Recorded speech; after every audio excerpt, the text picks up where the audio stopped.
Nate Diaz, he's known through and through for his cardio, and I think that's basically what got him the victory. 10 rounds of him just continually bombarding Masvidal with volume. Nate Diaz called for a Jake Paul rematch. Do you think Jake Paul takes a rematch? I don't think so, honestly. Jake Paul beat Nate Diaz pretty easily, honestly. Jake Paul was able to beat Nate Diaz, but Masvidal wasn't? Oh, my brain is malfunctioning. So it was Shakur's time to show the fans that he can be entertaining, and he didn't show that. It's not a good look when you're fighting in your own hometown. People start leaving before the fight ends. He's under this misconception that because he's such a great fighter, that he's a really valuable asset. Boxing, at the end of the day, is a show business. So if you don't bring in revenue for your promoters, they don't want you. Welcome back to another episode of the Last Round Podcast, where we cover everything from traditional boxing to influencer boxing and everything in between.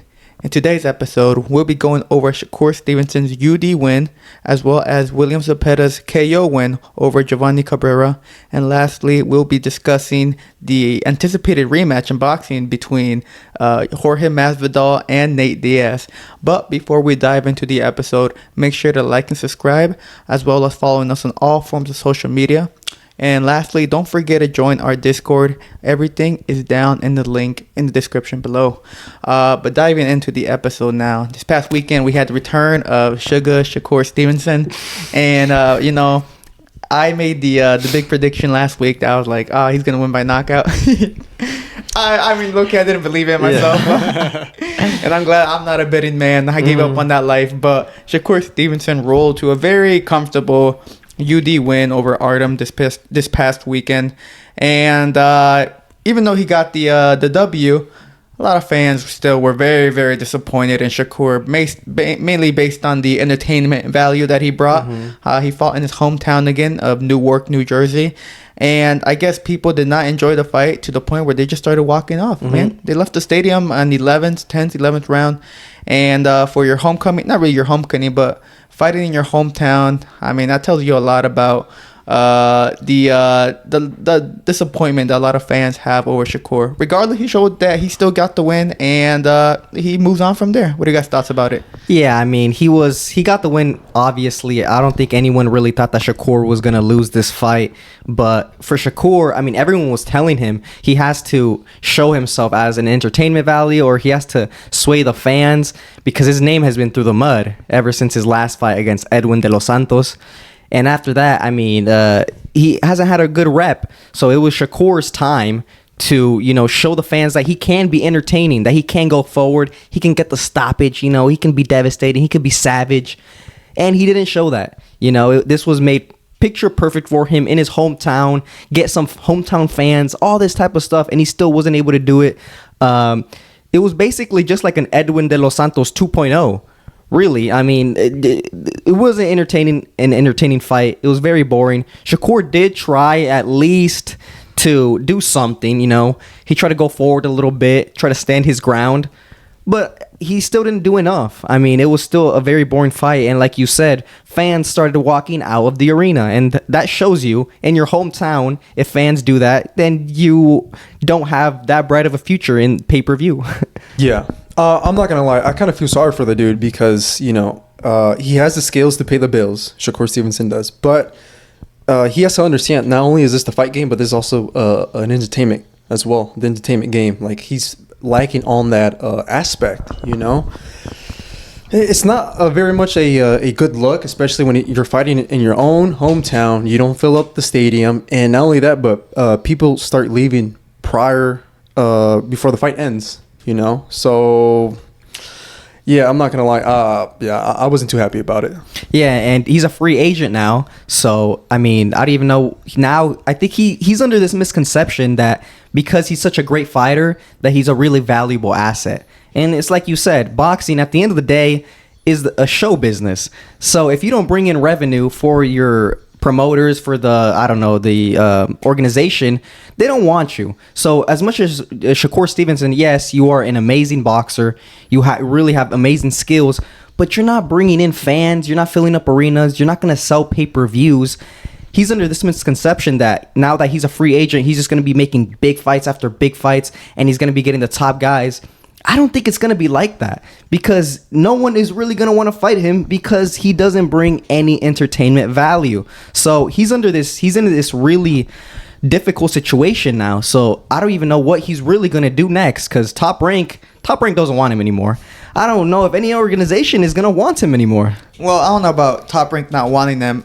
Supposedly, he rejected a 5-fight extension offer from them, which guaranteed him $3 million per bout. Which, I mean, if they didn't want him, that's $3 million that he was guaranteed for every fight. And I mean, that's $15 million right there, man. He would have gotten if he would have signed the extension. But I do agree with you in the aspect that he does.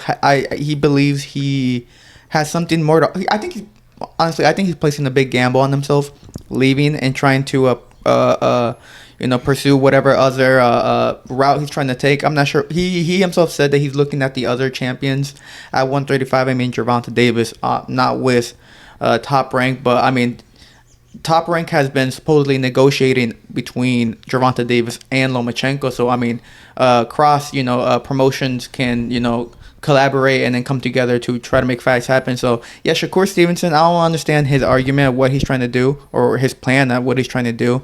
But yeah, not a good look for him this past weekend. Overall, I mean, very highly expected. Everyone expected him to win. There was no doubt about it. He did it in fashion, I guess, but not in the fashion that he really wanted. Regardless, now I do believe that Shakur Stevenson, he needs a good, an entertaining fighter to be in with him, like a William Zepeda. William Zepeda right now, like talking about William Zepeda, coming off a third round stoppage win over Giovanni Cabrera, beautiful body shot. And he needs that type of fighter to be in the ring with him. Someone who's exciting, someone who's going to bring in the fans, someone's going to bring in the money. And, I mean, that's what Shakur Stevenson lacks, like a good dancing partner for him. I don't even know if that's true because, I mean, Edwin de los Santos I thought he was a pretty entertaining guy. He brings in the show if he wants to fight them. But Shakur Stevenson, coasted to a clear and easy boxing 12 rounds of pure boring masterclass running track star. So, you know what I'm saying? Like, it's hard for Shakur because once he starts getting into these, into the higher levels of boxing, once he starts stepping up to the elite level, I don't know if he's going to revert back to his original style, which is being a running star. Yeah, I feel like just for me, in my opinion, I believe Shakur is a little bit delusional because I feel like a lot of people can draw some type of comparison with his style and Floyd Mayweather's style. I remember back in the day, people would say, "Oh, Floyd is such a boring fighter," blah blah blah. But at least Floyd would throw a lot more punches. He would stay in the pockets, and he had that sneaky jab that he would hit his opponents in the solar plex. Shakur doesn't have anything like that. All he does is run, really, for the most part. Yeah, Shakur is a worse version of Floyd Mayweather. The comparison is always made all the time. Everyone's always trying to find the modern day Floyd Mayweather, which I don't think personally we ever will because Mayweather is one of a kind. But Shakur, when they compare him, they're completely different. Like Shakur Stevenson is the extreme of Floyd Mayweather. They'd always people would always criticize Floyd Mayweather for being boring, for running around, not engaging in the fights. But if you look at his career honestly and without any bias, you can see Floyd Mayweather was actually he would stay in the pocket and he would actually try to exchange, but he would make sure you don't touch him. He would make sure that, he is outclassing you, outboxing you. Shakur Stevenson doesn't throw any punches. He rarely counters. He really relies mainly on his range just to stay out on the outside and guarantee his safety. But he struggles to risk He doesn't like to go in the pocket. He doesn't like to exchange with his opponent, and that's what's causing him so much. Like he can't get past that. So I think it's very difficult for him to. If he's going to fight like these elite level guys like Gervonta Davis, you're going to have to risk something with him. Or Camarón Zepeda, you're going to have to risk something with him. Yeah, the big value that Shakur brings, though, is he is champion at 135. And ESPN regards him at number 8 on their personal pound-for-pound list. And a lot of people do have Shakur up in their own personal top 10. So to say, he's just like, a runner or whatever, I think it's a bit too critical. I mean, I see it why, but I mean, he brings something more to the table too. I mean, he's a very skillful fighter, which is why a lot of people guarantee him as one of the best in boxing. So I would say he isn't the elite in that aspect, but I do agree with he needs to step up the competition. I mean, Artem no one expected him to come out with the win. And we're talking about what a lot of people were saying. We're like, oh, that's a Frank Martin leftover type fighter. So also Frank Martin, he spoke about the fight this past weekend about Shakur, and he tweeted out just like 3 sleeping emojis. And a lot of people were saying, oh, you finally got up, bro. You woke up. Regardless, yeah. So, Shakur Stevenson, in my opinion, very underwhelming performance. And entertaining, no. But let's see what he decides to do from there. Well, yeah, I mean, that's the only thing he has. The only thing he has is the belt. He's lucky he has a belt, and of course, I mean, yeah, he's an extremely talented fighter. Like, I'm not saying, he the things that makes him special is his range, is him understanding range. Like, he knows exactly when he's in distance for his opponent to hit him and when he's out of distance. He understands that super well. But if he didn't have a world title, then he really wouldn't have any negotiating power. So he's lucky he's a world champion. And so if Gervonta Davis or Lomachenko have any ambition of going undisputed and unifying the division, they're going to have to eventually go through Shakur Stevenson. Well, one person who wants to go through Shakur Stevenson is William Zepeda, who around the same time that Shakur was going to fight, Zepeda got in the ring with Giovanni Cabrera, and he showed the world that he is one of the top dogs at 135. All 4 sanctioning bodies have William Zepeda as the number 1 contender. So that tells you a lot about the next guy who's a potential opponent for any of the 4 champions, or any of the 4 champions. So the thing is with William Zepeda, though, first off, beautiful stoppage, beautiful body shot. Giovanni Cabrera was, unable to continue after it. The thing is with William Zepeda, though, is that I feel like he's just, if you put him up against a boxer like Shakur, he's going to struggle a lot, in my opinion. He was first round against Cabrera. Cabrera was getting licks on him, man. He was beautiful left hooks that he kept landing on Zepeda. Zepeda could, it took him maybe like a round and a half to kind of figure him out. And if it takes you a round and a half to figure someone out, then it's going to be an absolute bulldozing afterwards. And that's exactly what happened. But Zepeda, in my opinion, I think he'd be a great matchup for Shakur. I think it'd be honestly a better fight than a lot of people would probably think so right now, just based on Shakur. But I don't know if he beats Shakur, man, in my opinion. I think Shakur still gets the best out of Zepeda, but it's a fight that I think should be next, if not, sometime later, early next year. Well, yeah, definitely. El Camarón Zepeda, he keeps on showing the world how he deserves like a world title shot. He is the number 1 ranked guy in every single world title organization. Every single one, he's number 1 ranked. So, if anyone deserves a world title shot with any of the 4 champions, whether it be Shakur, Loma, Tank, or Berinchink, it should be Zepeda, William Zepeda. He is ready. I think he showed, Giovanni Cabrera is a solid opponent. He went 12 rounds with Pitbull Cruz. And he actually looked pretty decent against Pitbull Cruz. He made the fight very hard. He's a very awkward fighter. He doesn't. You don't see his style very often. So he's a very difficult fight. He's a very difficult fighter to fight. And I think that for William Zepeda to get him out in 3 rounds, that's really fucking impressive. Yeah, really, really impressive, especially because, I've seen Cabrera, I've seen him in spar and stuff like that. He's a guy who's very elusive, quick on his feet. He has got quick hands. He doesn't have too much power, but he has a decent boxing fundamentals. And so for William Zepeda to just get him out of there within 3 rounds, oh my God, it just showed the level that he is at. Which is why I'm gonna say something that it might be a little bit, it might be a little controversial, but I believe Zepeda could beat Shakur. I just think he has that not only does he have power in both hands, but he's also a southpaw, and he is a mean fighting machine. He averages around like 80 to 90 punches per round, and then occasionally he goes up to 100 punches per round. Like, that's crazy to me. Like, how's someone supposed to defend themselves against something like that? That's crazy. Yeah, and he was able to adjust as well. In this fight, like you said, he lost the first round. Giovanni Cabrera came off with an extremely well start to the fight, and that's very difficult. You know, sometimes a lot of fighters, when you start really well, maybe they get psyched out. Maybe they're like, oh, they don't stick to their game plan.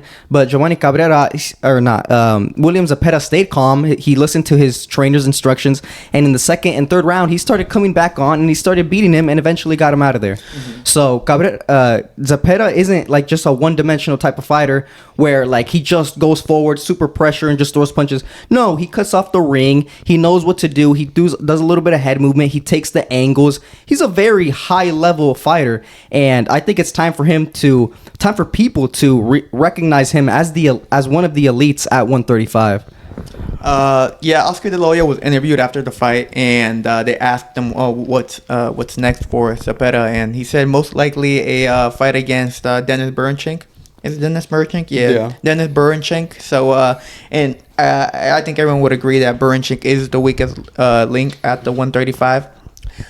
So I think, you know, if Zepeda's goal is to become world champion, that's probably the easiest route towards it. I mean, a fight between Lomachenko and Gervonta Davis is, you know, it seems to be taking place next. Hopefully, Shakur Stevenson is the next viable option besides Bernchink, and I'm not sure how those negotiations would go. And I think Oscar De La Hoya kind of wants to make Zepeda world champion, you know, as quick as he can, or maybe in the easiest route. So taking on Bernchink, which I think Zepeda would stop Bernchink, and then that's where the unifications happen, man. The 135 seems to be cooking up again.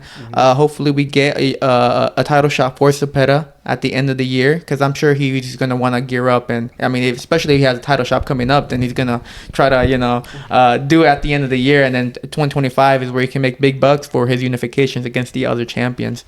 Yeah, definitely. Because if the people haven't heard who William Zepeda is, you better start paying attention to him, because best believe in the next coming months, before the end of the year, I believe that William Zepeda is going to be a world champion, and I believe he's going to be unifying against Lomachenko, Davis, or Shakur Stevenson. So he is going to be a top guy at 135. So best start, paying attention to him. Mm-hmm.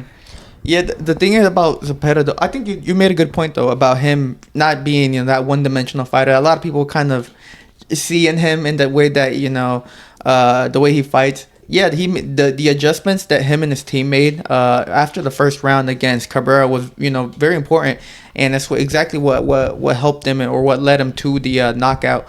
And so, I mean, he himself said that he does his homework, right? He wants all 4 champions.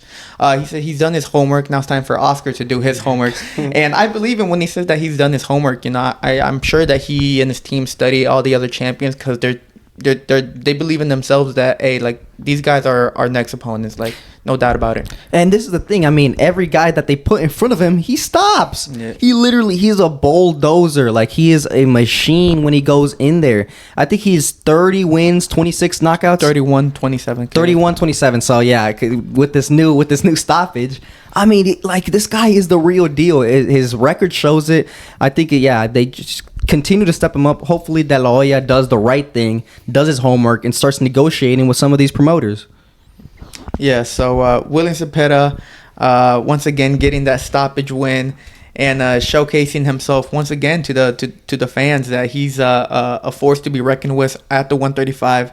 And hopefully Oscar De La Hoya doesn't, fool around and not give him that title shot, because if anyone deserves a title shot at the moment, it is William Zepeda. So the 135, like I said, right now, it is cooking. It's looking great. Unification seems to be knocking on the door. And, maybe we can see a couple new champs in the coming months. Another thing I kind of want to dive on is the other boxing. We had 3 boxing events. Actually, we had 4 if you count influencer. But yeah, we had 3 main, traditional boxing events. And the third one was the Jorge Masvidal and Nate Diaz boxing fight, which was essentially a rematch from their UFC back in 2019. But hey, we didn't give our predictions, but in the week leading up to the fight, I was predicting actually Jorge Masvidal to beat Nate Diaz, and I got a lot of backlash, I guess, for saying that, because Nate Diaz is a very popular or fan favorite in the UFC as a fighter. But so what are you guys' thoughts about that fight? Nate Diaz came out with the majority decision win over Jorge Masvidal and got his lick back, and he went on and called out Jake Paul again. He called out Leon Edwards, and he said that he'd fight like the top dog in boxing, you know. So what are you guys' thoughts about the fight? Yeah, I think definitely Nate Diaz improved a good amount from his fight against Jake Paul. I mean, if you watch both fights side to side, you can see Nate Diaz. Yeah, he impressed me. He definitely impressed me. I was expecting the Nate Diaz that I saw against Jake Paul. And so that's why I also expected Masvidal to beat him relatively easily, honestly. I expected Masvidal to maybe even stop him because Masvidal does have power. Masvidal is more explosive. But the fight didn't really pan out that way. Nate Diaz, I mean, his cardio showed up once again. This guy is known he's known through and through for his cardio. And it showed up, you know, and I think that's basically what saved him and what got him the victory. Is that he just overpowered Jorge Masvidal. He just threw too much punches. Masvidal didn't really know what to do. He tried to throw big shots. You know, he tried to trade the little pity pad shots for like a really big shot. I don't think that was exactly the right game plan. And Nate Diaz just cruised to a victory, which I think was well deserved. I saw some people had a little bit of backlash against it. I don't think so. I think Nate Diaz definitely won. So I mean, congrats to him, and I guess he's gonna get even more paychecks coming in as he continues his boxing career. Yeah, for me, I thought it was like a pretty good tussle between two veterans, you know, that have been. I think they were both champions when they were in the UFC. So now, you know, they transitioned into the boxing scene now, and it was pretty good. It was a little bit of a back and forth action up until like halfway. I think that's when Masvidal started. I think that's when the fatigue started to set in, and then Nate Diaz, his stamina kicked in. It was really hard for Masvidal after that to try to exchange with a guy like Diaz, and you know. Yeah, it went like that. Diaz winning, getting the majority decision. I was pretty happy about the decision. I thought he won. Earlier in my prediction, I thought that I was going for Diaz, and then I changed it last second. I changed it to Masvidal. Then yeah, it is what it is. Yeah, so Jorge Masvidal, they're 1-1. Maybe they can get a trilogy, right? Yeah, they gotta do kickboxing now. Yeah, I was about to say they're gonna do the trilogy in kickboxing. Yeah, right. Or Muay Thai or something. Different sport each and every single time. Each time, yeah. But I think it was very interesting when post-fight when Nate Diaz called for a Jake Paul rematch. Do you think Jake Paul takes a rematch? Let's be honest here. I don't think so, honestly. Unless Jake Paul regresses in his career, I don't really see him taking that rematch because Nate Diaz is just going to continue to get older. And, I mean, he doesn't have that many fights left in boxing, and let's be honest here. I mean, or fighting in general, I would say. Exactly. So, I don't think Jake Paul would do it unless Nate Diaz starts getting these crazy victories, then maybe he will, if the money is there. He fights Chavez Jr. Yeah, Jake Paul would rather fight like Chavez Jr. or something like that. Yeah. Than Nate Diaz rematch. But Nate Diaz, I think. I mean, it seemed that he wants to keep fighting in boxing, man. I mean, now his second fight as a professional boxer, and he called for, like I said, Jake Paul rematch. Leon Edwards. I don't know if he wants he said his main objective is to be the best fighter in the world. So I want to go back and get a UFC title against Leon Edwards. What? So I guess he wants to go back to the UFC, fight Leon Edwards. I mean, he had his chance, to be honest. Like, there's always that one of the coldest moments in MM and UFC history is always when he points at him or whatever after he rocks him. Yeah, he had his chance there to do something, but he didn't do shit. No, and this is one thing about Nate Diaz. Like, he's a cool guy. I like him. You know, he's the Stockton slap. You know, he smokes weed and flips everyone off. Fuck you. He's a fan favorite fighter. I understand why a lot of people like him, and I like him as well. But I feel like you can't even criticize Nate Diaz because if you do, then all his fanboys just get on you, man. They're like, "Oh, he's a real fighter." I didn't say he's a real fighter. You know, they go crazy on you. But because if you look honestly at his boxing ability, it isn't anything special. It's nothing crazy. You know what I'm saying? Like, he does a lot of mistakes boxing wise. And now I'm not saying he can't fight. Of course, in the UFC, he can fight. You know, he's a black belt in jiu-jitsu. His cardio shows up in those 5 rounds. But if you look at his boxing ability, he really isn't the best. Masvidal had a lot of opportunities to capitalize that he didn't do.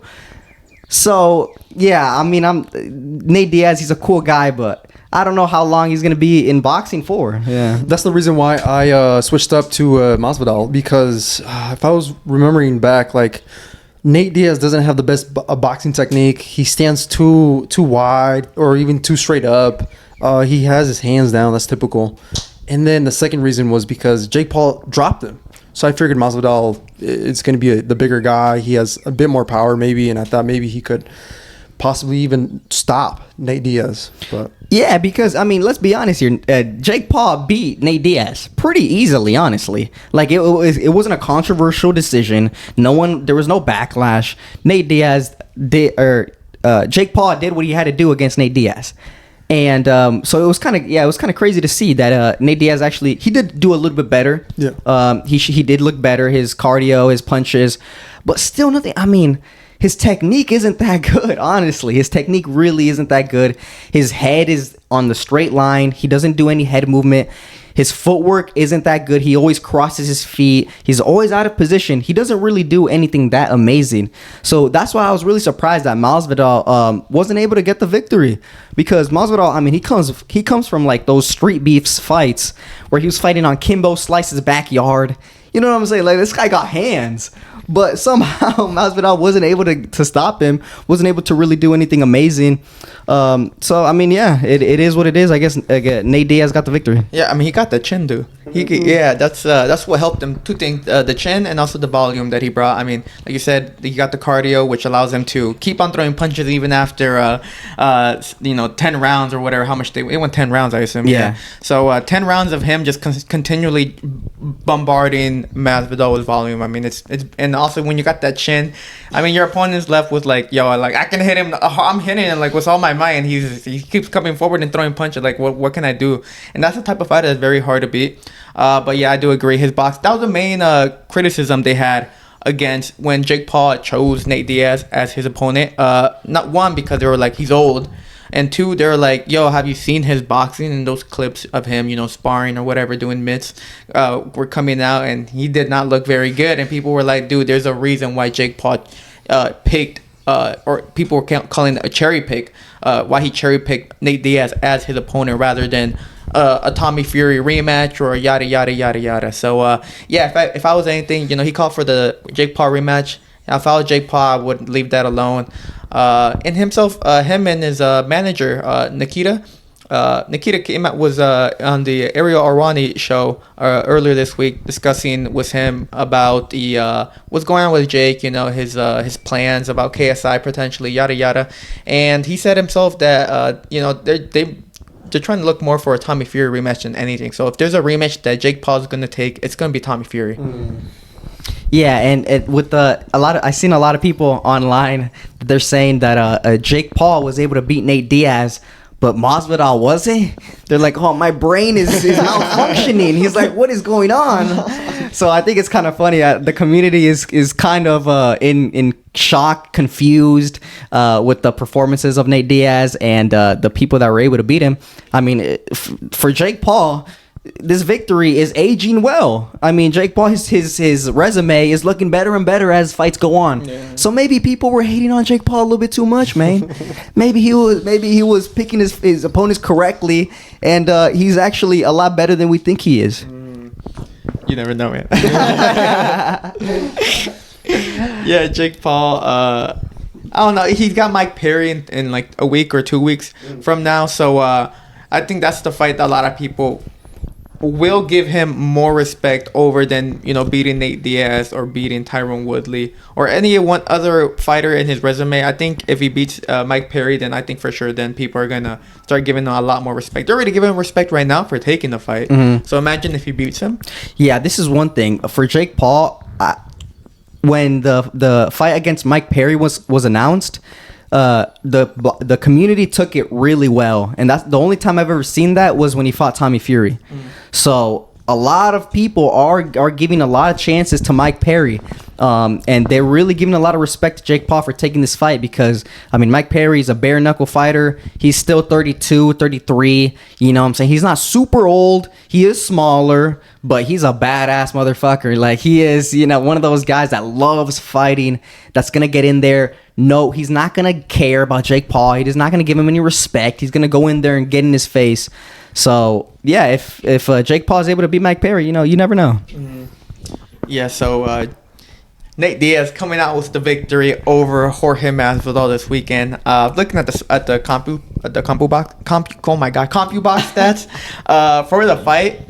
Nate Diaz threw 740 punches. Imagine that. Oh my god. And he landed 151, so at a 20% connect rate. That's more than what Shakur threw. No, Hell yeah, that's way more than Shakur. How much take away all of that? Now I gotta check Shakur. I'm pretty sure it was like somewhere around like 446. Yeah, so it was damn near double. But he landed at a 38%. That's insane. But yeah, so he nearly doubled him, and I think he outlanded Shakur too. No, Shakur outlanded, but by like 20. Mm-hmm. But Nate Diaz, a machine when it comes to having the cardio. He's like a William Zepeda, just without the explosiveness And the power. and the power. Yeah. So Nate Diaz coming out with the victory, 1-1 now. Maybe Masvidal said that he wants the trilogy, I guess. So they'll try to find a place or when to set that up. But is there anything else that you guys want to bring up for this episode? Oh, actually, one thing. Back to the Shakur card. Top Rank. The co-main event. Very controversial this past weekend. We had the return of O'Shaquie Foster as he took on Robson Conceicao. And the decision left everyone confused, mad.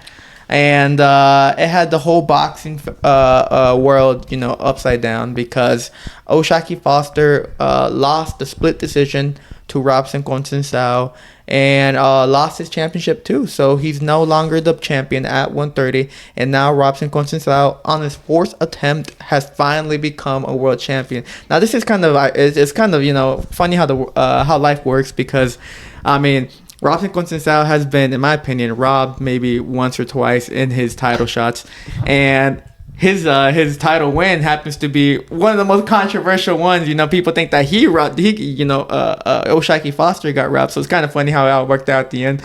But I don't think he's complaining, but everyone else is. So, what are you guys' thoughts about that? Yeah, the whole box community went upside down when the scorecards were announced, and for good reason. Honestly, if we're being unbiased, yes, I think O'Shaquie Foster pulled off the victory. Conceicao, I don't think, did enough to get the victory to take the belt away from Foster. The thing is, though, about this robbery, I'm honestly not that mad just because it was Conceicao. Conceicao, I mean, like you said, it's his fourth title attempt. He got robbed against Valdez. I mean, he's finally on the other side of a robbery for the first time ever. They gifted him the belt. So honestly, I'm not that mad just because they gave it to Conceicao. He's a hardworking man. You know, he's always in the fights. He gives the fans.